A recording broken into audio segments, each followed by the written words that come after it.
What do you mean by, what does this graph say? A 30% jump in rebelliousness. What? That send button's rebellious, Marques. What does that mean? Yeah. I don't know. How do you make a UI rebellious? So yeah, that's the story. There's a button that says, I'm going to sue Google. Imagine in Photoshop there's like a rebelliousness slider and you just slide it up and make it more rebellious. The send button turns into a hammer. Yeah, what is happening there? Google accidentally leaked Material 3 Expressive, which is definitely a name for a UI. Material 3 Expressive. If you remember, we had Material U last time around, which was with the Pixel 6. It started with Material Design. Exactly. Which was a long time ago. Material Design was this way of basically adding sort of layered interaction systems to design elements, as in you're stacking like paper sheets. So if you see the hamburger menu that is in a lot of Google apps where things will layer over each other, that was Material Design. They updated it over time. Material U was Material Design, but it was weirder in a lot of ways. Matching colors, different ways to make your UI more expressive, which is ironic because now this new version of Material Design is called Material 3 Expressive. Google did a bunch of tests where they conducted many different research studies. They say 46, and they dialed in a new system that they say is both beautiful and highly usable. It's actually very funny because there's a bunch of info on all of the research that they did, and they have all these graphs. And one of the graphs it was like people that think that things stand apart and are cool are cool. The graphs are like pretty much like, hey, here's how this vibes with people. And it's like the number one way to kill a vibe is to put it in percentage points inside of a graph. It's just like, it's coolness attributes. 98% say it stands apart. 87% say it's defiant. Like this is 98% original. It is really. I would 100% reason to remember the name. I would want to like be a fly on the wall and have Tim read through this and see what he thinks, because it's really hard to quantify design, right? If that makes sense. Totally. So yeah, you want it to be energetic, but what does that mean? From what I understand, Material 3 Expressive is like an evolution of Material U, where Material U was weird shapes. This is both weird shapes and weird fonts. But another part of it that I find actually quite interesting is if you look at the design schemas, you have an app like, say, Gmail. So like there's this screenshot of Gmail here, and they basically separate the app into multiple different little windows. So everything is kind of like localized into its own space. They round off all the edges. They get rid of sort of that super flat design where you can't tell like where it ends and where it begins. And I think that it looks pretty cool. Whether or not you think it's cool is up to you. I think this looks really good. I agree. The separation of things makes it easier to find everything. Yeah. I don't know why the send button needs to be 50% larger than all the other buttons and just take up space. Yeah. But besides that, I do think this way of separating things in these like floating menus makes the navigation way easier. Yeah. And they also like the fonts are way different. There's different layered stuff. You guys should check out this article and look at some of these visuals if you get a chance. They are very colorful. There's a lot of frills and shapes and floating things, and UI is generally shuffled quite a bit. And there's lots of interesting aspect ratios, and that it's just very different. Yeah. My only want is that it's still intuitive. Like if you're going to move things around, at least keep them in places that it makes sense for them to be. Yeah. I actually don't mind in this like Gmail screenshot that the send button is big, because that's the biggest button. The biggest thing you're going to use. I'm going to use most often. The keyboard is the same size. Like my attachment buttons are a little bit more easy to find. Reachability is another concern. Like put things near the bottom of our ever increasingly larger phone screens. Yeah. So it makes sense. It's just, very... I don't know how... What do you mean by... What does this graph say? A 30% jump in rebelliousness. What? That send button's rebellious, Marques. What does that mean? Yeah. I don't know. How do you make a UI rebellious? So, that's the story. There's a button that says, I'm going to sue Google. Imagine in Photoshop there's like a rebelliousness slider, and you just slide it up and make it more rebellious. The send button turns into a hammer. Yeah, what is happening there? Yeah. I do like the way it looks better, though, in this Gmail concept. Definitely. Because it does, like to your point, Marques, about it remaining intuitive. I feel like that is intuitive because like the to and from portions of it you know you're sending an email. You know, like that's somewhere else. You don't need to constantly see that as you're typing out the email. So I like that they like push that away. You have the send button, you have the attach button, all of that. What it really feels like is that they're just making everything as random as physically possible, which I will take, you know. That sounds pretty rebellious. Maybe that is what rebellious means. 30% more rebellious. But I'm interested how you create a design scheme that is inherently like random, because obviously there's going to be a system in place. But yeah, I don't know. Something else that I found very funny on one of the graphs that they shared is that they took a bunch of data from different age groups, and just as people get older, they hate expressive things more and more. It's like ages Evergreen. 18 to 24%, 87% of that demographic prefers expressive. 25 to 34, 81. 35 to 44, 65. 45 to 54, 62. 55 to 64, 52. You just said a lot of numbers. I just said a lot of numbers. You can just basically think of it as you get older, you get more boring and more angry. What's the word? Can confirm.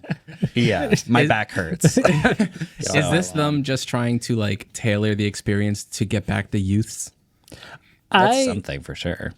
Where like it's fun to make fun of the like vibe graphs at the bottom, but like this does look good. I can't wait to see it for real because all these leaks are just like light purple, and I want to see a couple other colors. But Yeah. overall, 15% of my diet is Cholula. if I made everything Cholula colored, my life would be a better place. Yeah. I really wonder if they're going to call it Material 3 Expressive.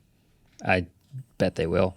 They should just call it Material U2. Material 3. Well, would be fine. material, Yeah, it's yeah, basically that, isn't it? Because material 3 is material U. It so now is. it's like material They should just call it Material Us. dot I. Oh, material Yeah, us. Material I should Us. have that. Material I. Material US. Material I am. US. Us. Us. Oh. Like big U, little S. Like the S that they used on the iPhones. Yeah.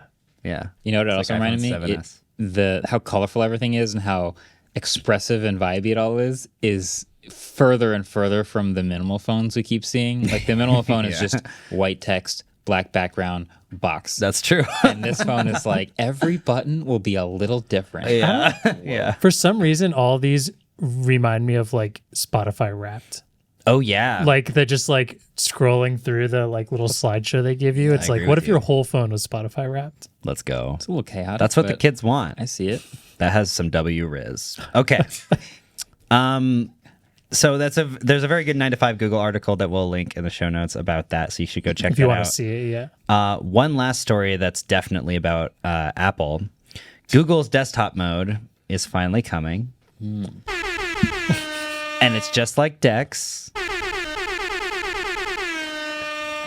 And I was going to let Adam talk about it, but I feel like that's exactly what he wanted What to more say. needs to he be wanted said? Michelle Ramon from Android Authority posted this first look at Google's own desktop mode, which adds a taskbar at the bottom for pinned in recent apps and also allows you to launch apps that you can resize and snap just like you can do in Windows and Mac OS, which is quite cool. It is probably not going to launch with this new version of Android, but probably the one down the line because it's still in very early stages. But you will be able to drag and drop content from one app to another as long as the apps support it, which I find very cool. Yeah. So, yeah. I was gonna say, can I be the village idiot here for a second? Let's go. Haven't we talked about this like 8 times Oh, already? yeah, baby. And is You it know still it. the same thing that's Oh, yeah, almost baby. here? Well, Yeah. yes, first of all. Okay. Second of all, last time that we spoke about this, it was just them discovering it at all. Like, this exists. That's Yeah. crazy. And like my phone right now, I have the Pixel 9 Pro. You could plug it into a screen and get like a very basic kind of desktop thing. Yeah. This is them now updating that Okay. and making it, It looks good. way more usable. In the video, there's a video there on their YouTube channel on the site. It looks like Chrome OS, which is, I'm sure, how it's supposed to look. Yeah. I mean, I would Drag. prefer if they just use this instead of Chrome OS, you know? Yeah, just drag because it's everything that's on your phone already too. So your messages and all that stuff. But it's like you can drag Android apps next to each other. You can have Chrome next to whatever random app you were going to copy and paste into whatever. Like it's functional because it's got the stuff that's already on your phone, but also then it's a Chrome OS computer when you plug it into this shell screen, whatever. It's cool. How close are we to getting back to Project Linda? The Razer laptop where you stick your phone inside of it and it's just a screen and a keyboard to run off your phone. I think the idea of this is kind of that you can plug it into like any Windows computer and it'll turn into this. Like you can boot it into this. It would be sweet if my laptop was just a place to slide my phone into and That's then have been a the dream workspace. for I mean, at least a decade. Linda, everyone thought it was cool, but it was just a Razer CES product that never would see the light of day. And the problem was that it would only work with the phone that was exactly that shape. Yeah. But why not just use a laptop? Because It it costs. is- the shell would cost like a couple $100. Yeah, the shell would be cheaper, and it would. I've done actually a similar progression around my own house, which is I had a computer upstairs and I had a computer in the basement, and I've slowly started getting rid of computers, and I just take my laptop and I plug it into the monitor instead. And it's obviously you can just have another computer, but if you just want to keep all of your stuff on one computer and then move it around, and it sort of adapts to the form factor of the space you're in, that idea is appealing to people. And if you can do it all from a phone, then you only have your phone in your pocket, and that can expand to be laptop size, desktop size, TV size, whatever. That's like a nice idea. Never forget your files again. Yeah, you always know what computer it's on. Except you can't do any video editing or, I don't know, bro. Nice. There's Yeah. like Light there's video some editing. light stuff, I guess. It's interesting because I feel like Apple's kind of doing the exact opposite thing, right? There with the iPhone mirroring, where it's like, oh, you want to use your phone on your computer, just open it as a little window. Yeah. You know? Which is quite cool. Yeah, it is super cool. If you're able to do this wirelessly, that would be amazing. No way. There's no way. There's a way. There's no way. I mean, they already do that with the iPhone mirroring. They already have that wirelessly. No, yeah, totally. So, I mean, if you could just say, I'm mirroring the phone, but also it's changing the UI up a little bit. There's no way. Well, I'll see it when I see live transcription over video. Oh, but I think I'm about to be proven big time wrong about that. So let's maybe hold on. Gotta pull that Hold our clip up. tongues You there. gotta pull that clip up. Yeah. Also, I can't ignore the slight. Well, we've always talked about this. The fact that Apple makes a device in each of these categories and wants to sell you multiple Hardware, things right. versus Google doesn't make as many of those things. They don't make a desktop computer. They don't. I mean, they make a lot of software, but they don't want to also sell you a laptop. Yeah. Google sells Chrome, right? Yeah. At least for now. So their big idea was that Chrome is your internet computer. And as long as you're logged into your Chrome account, you've got your computer anywhere. That was their whole big idea with Chrome OS and why they were trying to put a Chrome OS thing in every room of your house. Now, if they have to sell Chrome, that is messed up a lot. But yeah, that is kind of the opposite of Apple, where they're just we need to sell you more hardware. Google doesn't have a lot of hardware to sell you, and the hardware that they do sell with Chrome OS is just to get you on Google services. Yeah. So it's quite different. Hey, well, thanks for listening to this episode. We hope it satisfied your prompt. Let us know if you want to have another discussion and just put in another prompt, and we'll make another podcast about it. The prompt section is down there. It's disguised as a comment section, but it's just a prompt for the next LLM podcast. Catch you guys next week. Peace.